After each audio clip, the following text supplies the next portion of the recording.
Gabriel would go to the student advisor, and the student's advisor would recommend having another test for Gabriel, and also Anna would not be satisfied with that because might take it personally. And the student advisor might recommend having a higher degree or higher score and should not be satisfied with it too. Okay. You changed the scenario a little bit where the supervisor accepted his challenge, but it's okay. It's a possible scenario as well. It's a possible interpretation. Yes? Okay, I think Gabriel may have a trust problem. Has what? Trust. Okay. Yes. He thinks that the placement test, he doesn't trust his placement test, and that this test couldn't measure all his abilities. So he doesn't belong to his class. And he wants to examine again, re-examine his placement test. I think neither Anna nor the organization or the course center will agree for this scenario because he doesn't trust all the organization, not only Anna. Okay, excellent. And still she wouldn't accept. Excellent, very good. Maybe it's really personal and he doesn't like to stay with her in the class. So he'd rather suffer being in higher level than staying in the boredom of her lessons. Okay, very good. It could be. Right. Actually, Gabriel took an appointment with the dean. So the dean refers back to Anna without meeting Gabriel, and Anna, the situation stays the same because this is the way she sees it, and she files the report accordingly. Okay, very good. Anything else? Any other interpretations? Right, okay. Are you waiting for the right answer?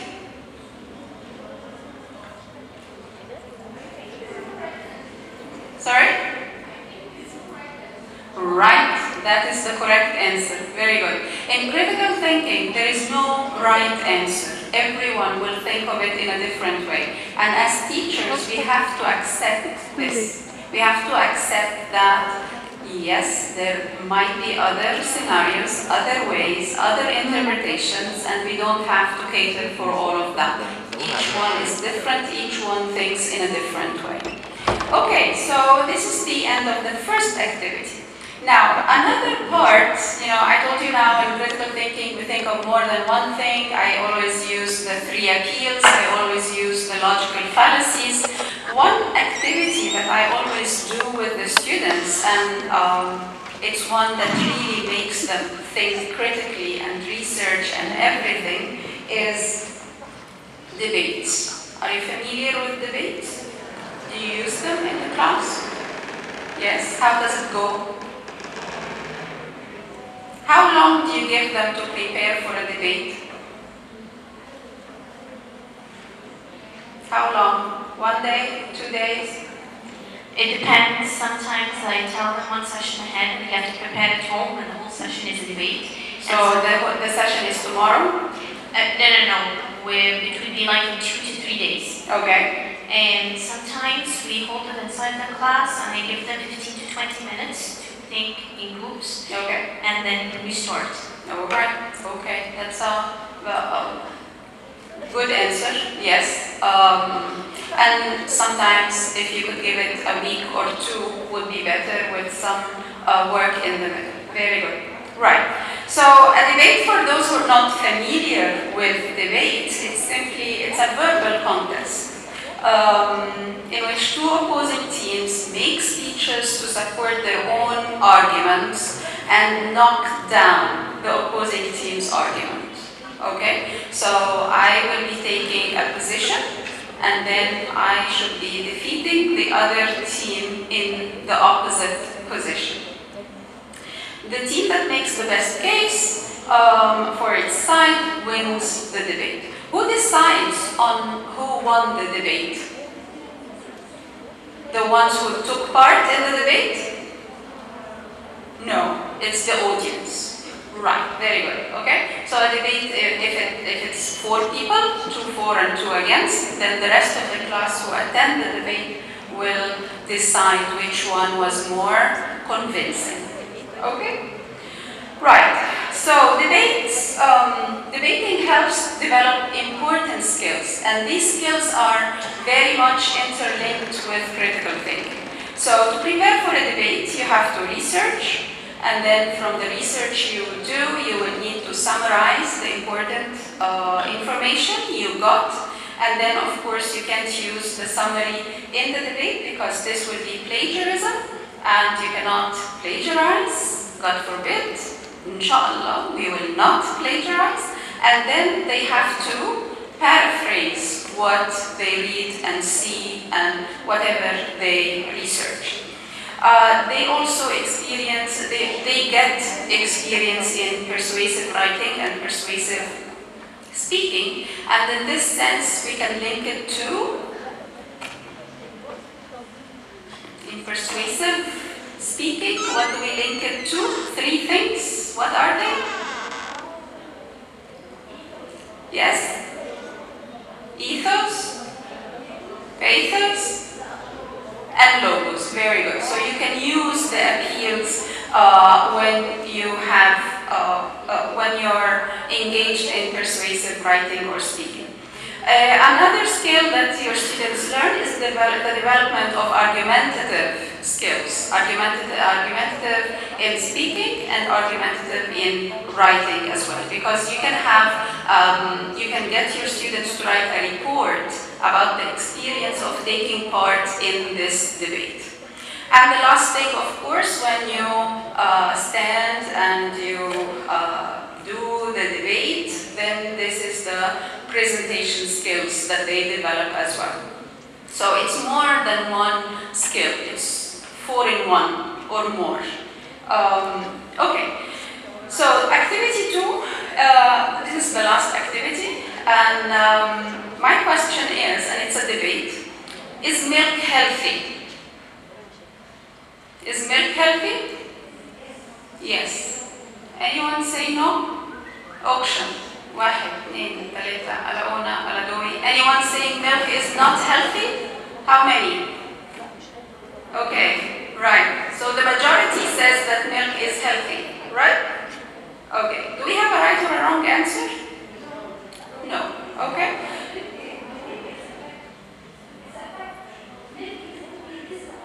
A scientific fact? You think, but you're not sure. Okay, so that's an assumption, right? It's not an assumption. No, it's a fact. Okay. When? What's your name? My name is Nagla Halim. Nagla, I love you. Thank you. I love you too. Thanks. Yes, tell me. I think most doctors, when a mother suffers with her young children, with their wounds, the doctor says, make them drink milk. Yes, So that they will grow up quickly and they have good calcium for their body. It provides their body with so and so. That's why I think this is a fact. Milk is healthy, is a fact. Thank you.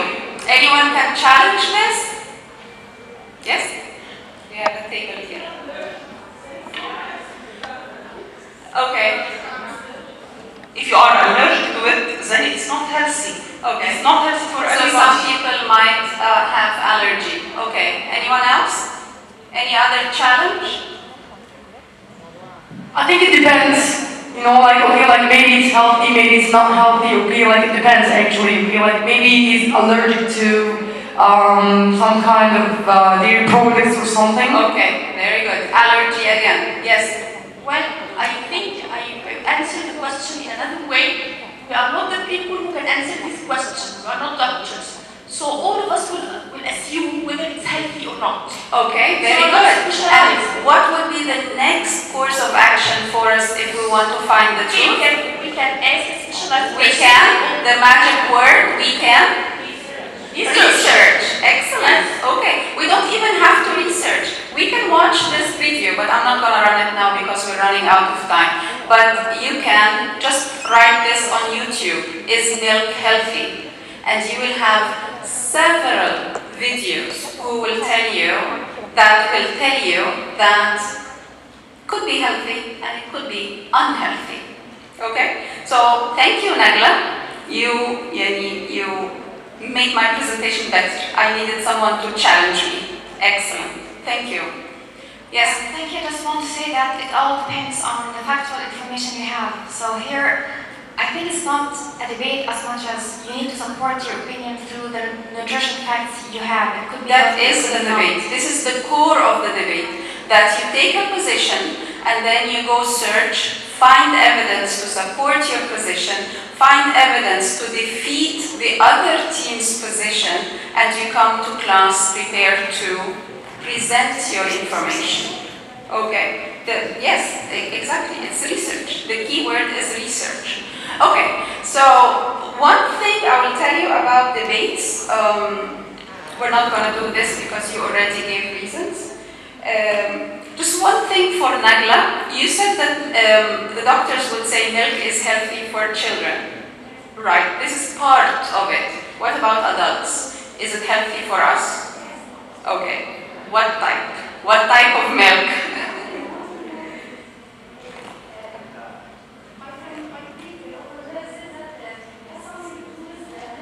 Yes.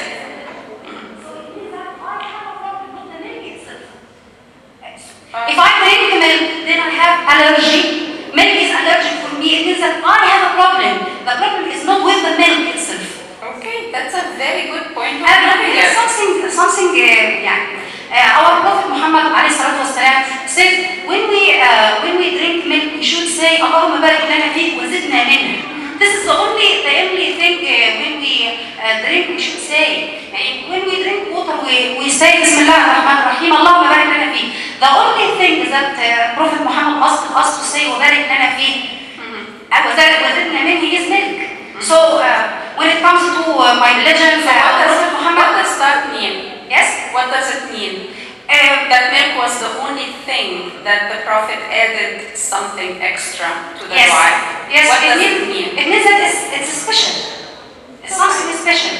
Or maybe he knows that there is something wrong with it and he wants to defy this. Okay, that's assumption again on That's my assumption. side. All right, very good. Thank you. All right. Debates are always. Anyone else? Okay. Debates are always one of the most interesting parts of critical thinking. And just for those who are not familiar with debates, I'm just giving a quick description of what a debate is like, but you can have this presentation as I told you, and you can go into the slides slowly and you use it in class. So debates always start with a resolution, that is, in another way, the topic.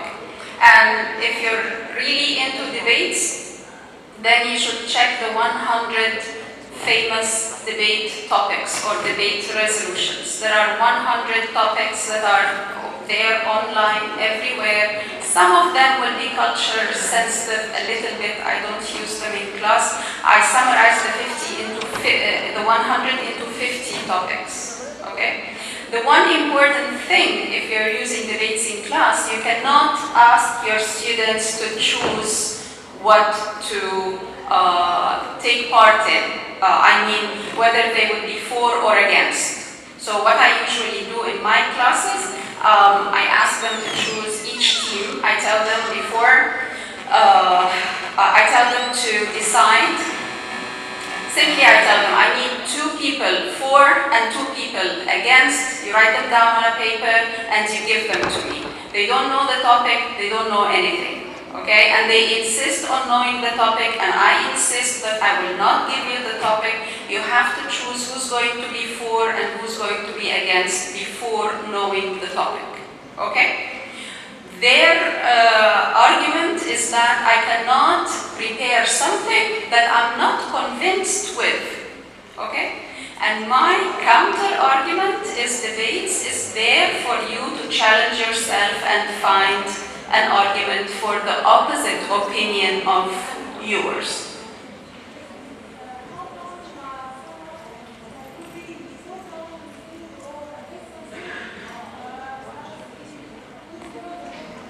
That's the challenge. That's the challenge. Okay? This is the challenge. That's why I tell them you The challenge happens that he didn't know anything about the topic, that he didn't know about anything about it. Yes. You know that you're going to give a debate, right? That you're going to take part in a debate, right? Yes. That's enough. Is it enough? That's enough. My class is tough. My class is difficult. Knowing what the topic, Yes? the items and the subject. Yes? How Yes, you will know it. You will know it and you will start researching. That's the idea. Because if I give you a topic, if I give Nagla, if I put Nagla in the group that are actually for milk is healthy, then what is she learning? What is she going to learn? Nothing. Nothing. Okay? Because it's her stance to start with. She only found evidence to prove her point. But if I know this about Nagla, I would definitely put her in the against team and let her challenge herself and go research and find evidence that milk is not healthy. It could not be healthy. Alright? Please note something. When we say there's a winner at the end, the winner is not because the topic is this right or that right. The winner is because of the team that did research more, that were convincing more to the audience, disregarding the idea of the topic. We're not testing whether milk is healthy or not. We're testing what you're going to do to prove that milk is healthy and what the other team is going to do to prove that milk is unhealthy. You get the idea of the debates? So is the audience aware? Who's talking? Yeah, me. So is the audience aware of these two criteria? I mean, the audience is the one who's judging at the end of the day which team wins. Yes. So do they know? I mean, me as a teacher, do I instruct the audience? Guys, you're going to rule which one is the winner according to so-and-so? No, not really. I tell them who convinced you more. Okay. And how do you And of course, the audience is part of the class, so they were doing the research on different topics. So they know that research is the key word. So who gave stronger evidence that this stance is better than the other? So their job is not only as audience, but they do also research. For their topics, Okay. not the same topic. Okay. There's Okay? another. Yeah. So each group has a different topic. Yes? Yes, go ahead. I think the idea behind the debate is how to refute others' ideas. Thank you. That's part of it, of course. How to prepare for evidence for your position and how to refute the other team's position. Exactly. Margaret Thatcher said something that she would not go into any argument without knowing fully what the other person will say more than what she knows about her position. I have to know about the other person's position much more than what I know about mine to be able to refute what they're saying. how come I make a reputation to something I don't know whether the one who against me is going to talk about? How come I make a reputation about something I don't know? The debate between two parts. I don't get what you mean. You can say it in Arabic. Mike. ازاي هعمل ريبيوتيشن لحاجه انا مش عارفه اللي قدامي ده هيتكلم عنها اصلا، هعمل ازاي ريبيوتيشن؟ Okay. وده اللي انا قصدي. I will answer this question in the steps of the debate. Okay? I'll tell you the answer. Alright, so in a debate, basically we have a resolution, the topic, that this is the core of the debate. We have two teams, the affirmative team, that is the for team, and the negative team, that is the against team. And then there is a rebuttal. I'll tell you when it comes in the middle, and then the judge or the audience will be the judges. Now, the structure of the debate, we have a total of 6 speeches. The first 4 speeches is speech 1. The affirmative starts with their first point of view or 2 points of view. and it's only for 2 minutes. So each team has 2 minutes, and then the other team, the negative, 2 minutes to present their ideas, and then the affirmative, again, they present their second point in 2 minutes, and then in speech 4, it's the negative for 2 minutes, okay? So it's 4 against, 4 against. Total of how many minutes? 8. Okay? 8 minutes. This is the beginning of the debate. After that, we give them 2 minutes. Just 1 second, I finish this. After that, we give them like 5 to 10 minutes. It depends on the class, how good they are. Alright? So you can go up to 10 minutes if you want to prepare for rebuttals. What's the meaning of rebuttal? The counter argument. So, for example, while the affirmative is giving the first point of view, the negative should be taking notes of what the other team is saying, okay? And vice versa, of course. In the rebuttal, in the break, each team sits on one side and they start talking, reading the notes they took from the first 2 speeches of the other team, and then they build their rebuttal. How are they going to respond to the other people's opinions? So this is where I'm answering your question. Did you get it? Okay. For and against. Each one gave 2 speeches talking about their points of view. So Nagla said that milk is healthy because doctors say it's healthy. Okay? She built her evidence, okay? She used this evidence as her point of view, okay? And I wrote this in my notes. And then, in the rebuttal, I will respond to that. So I will say, Nagla said that milk is healthy because doctors say it's healthy. Well, actually, research says that milk is unhealthy for children over the age of 5. Over the age of 5, children should not drink full cream milk. And this is a scientific fact, by the way. I'm not making it up. Okay? What we're doing to our kids is wrong. Okay? That's why in Europe and in America, the milk is only 0 fat, 1% fat, 2% fat, that's it. Like full cream is totally ruining the system. Okay? So this is my response. This is my rebuttal. This is my refute. You get it now? Okay. So in the break, alright, they prepare for the rebuttal according to the notes they took from the speeches and according to their research as well. Remember, we're researching both ways.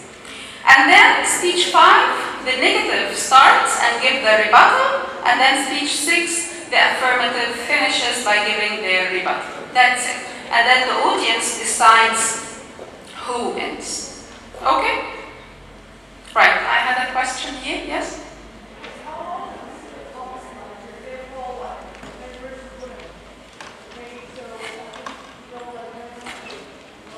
What do you mean by man versus woman?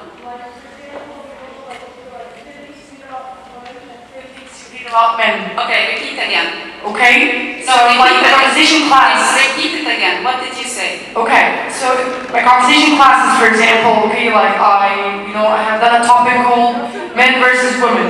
So like the team, of course, like okay, men and women, okay? What in men and women? 10 things you hate about men and 10 things you hate about women. Okay. Alright, okay, so... That's a conversation topic. This Yes. is not a debate. A debate should be something like resolution, alright? The resolution says, and usually it's the House decides that, okay, one of the famous topics that I use in my class, according to if they choose it, is drugs, actually, cannabis. Cannabis is hashish. And the topic is cannabis should be legalized. Okay? So the impression of everyone is, are you crazy? How am I going to refute this? Of course I'm against. Cannabis should not be legalized. But when you challenge them and they go and they do research, you find a lot of things. So if I give you just a snip of it, cannabis, hashish, actually cures 39 diseases. Okay? So this is one of the evidence that they found. And I had one group who, they found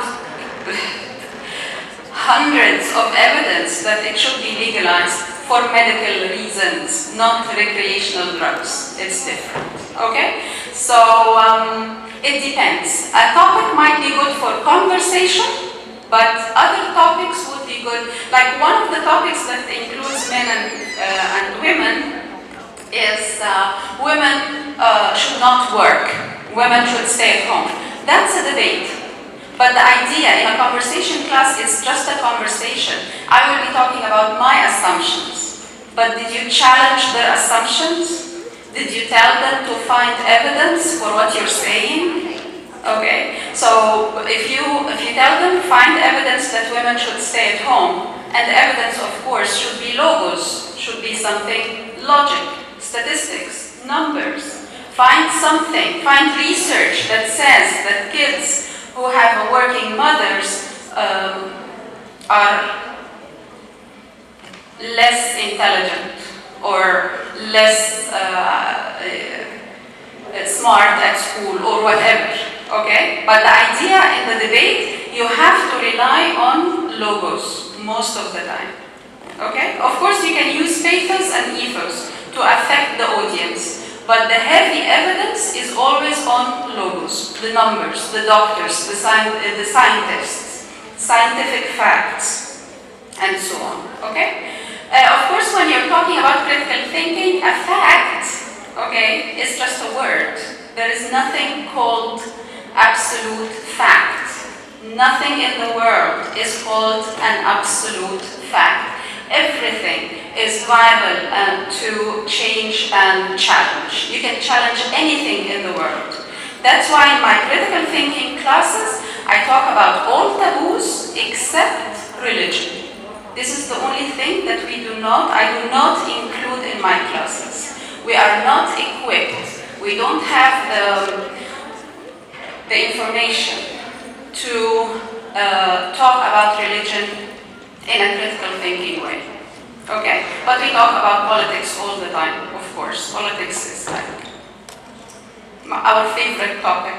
Okay? Let me finish and then we take questions at the end. The last thing, that's another belief, by the way, that we should eat fruits because they are full of vitamins. That's another belief. Nagla, do you think this is correct? Okay, fruits are good? Some and some, excellent. That's the right answer, okay. Very good, okay. So there might be other reasons it might not be actually good. Okay, I think we're running out of time. What's the time? Okay. Right, I just want to link what we did in critical thinking back with Bloom's taxonomy and back with what Romy was talking about in assessment. It's difficult to use critical thinking in assessment. It's very difficult. You can't really, you can put a rubric and give marks on the work they did in the debate, in the research, in the preparation, in the delivery, and so on. You can do that, of course. This would be part of your formative assessment. But what's important is the idea of how to build your questions to cover all the 6 steps of Bloom's taxonomy. So your testing should cover some questions for the recall questions, and this is the bottom of the pyramid. That's the remembering and understanding. But you should have other questions, and probably this time will be open-ended questions for application. And then there should be something higher, we call it the high thinking order, the higher thinking order, that covers evaluating and creating. This could be in a form of a project, for example, a capstone project or something like that. Okay? Right. Thank you very much. If you need the presentation, email me, I'll send it to you. Okay? Thank you.